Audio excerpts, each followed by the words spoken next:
Hey guys, this is my Chapter 6 discussion video. So Chapter 6 dives into a lot of the complexities of our criminal procedural law and the processes, and it took rereading some of the material for me to actually have a full understanding of everything. I think one thing that the chapter does not do well is give attention to the different levels of standards or burdens of proof.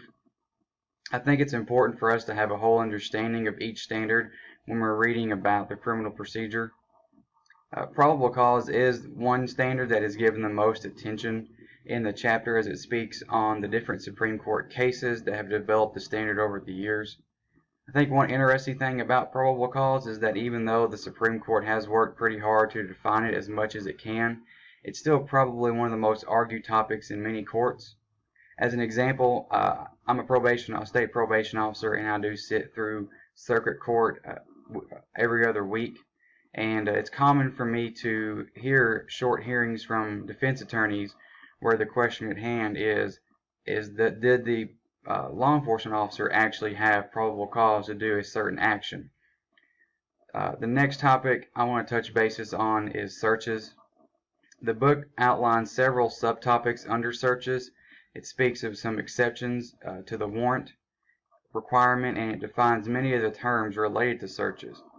I think it is interesting to know that before reasonable expectation of privacy was established in the Katz versus United States Supreme Court case, the focus was on property interest instead of the individual.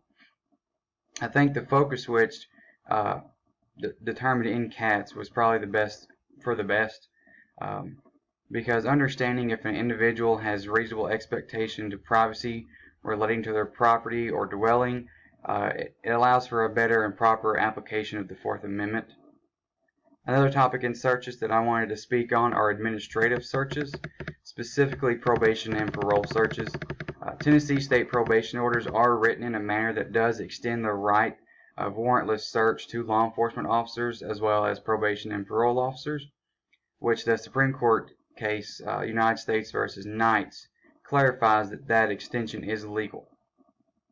With that said, in my experience with my circuit court judge of the county that I'm serving in, he does not really honor that rule as far as searching a home without, a warrant or probable cause. I have at one time I have assisted law enforcement because they had a tip that a probationer did have a piece of stolen property in their home. So we went over and we did a search of the residence and the curtilage, and we ultimately found the stolen property. However, the judge viewed the search unconstitutional since there was no warrant and we did not have enough evidence to establish probable cause, and so he dismissed the whole case. But this is not to say that our state probation officers and parole officers do not conduct regular searches.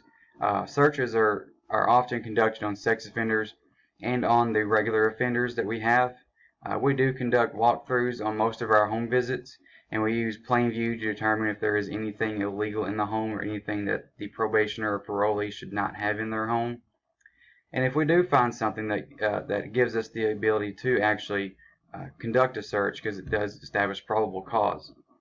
So to wrap up searches, as the book shows, searching can be very technical in nature, and it requires a good understanding of the law to know where and how it applies. In the issue highlighted box for the chapter, the question discussed is, should Miranda warning be abolished or continue to remain in regular practice for law enforcement? I believe the warning should continue to be used for every reason that was listed in the book. I strongly believe not everyone knows their rights. Law enforcement officers deal with a diverse group of people in their job.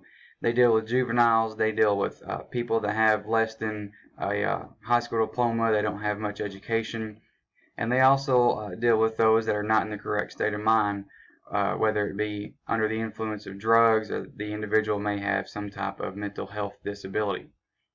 All that I have listed have a larger chance of not knowing their rights when it comes to being arrested. I believe informing them of their rights, though it may seem redundant and useless to some people, I believe it works to ensure everyone that is arrested and is going to be questioned is on the same playing field, and if they choose to waive their rights after the warning is stated, then it's none of their own doing. They They were told their rights, and so we know they have an understanding of their rights. So if they want to say something incriminating, then that is on their own. And also, we want to refrain from the belief that police are enemies. And I believe giving the Miranda warning shows that the individual that is being arrested shows that the officer still respects and values their rights and wants to ensure that the suspect knows their rights before any incriminating questions are asked. And that'll wrap it up for my Chapter 6 discussion. I hope you all enjoyed it, and I am looking forward to seeing everybody else's discussion. Thank you.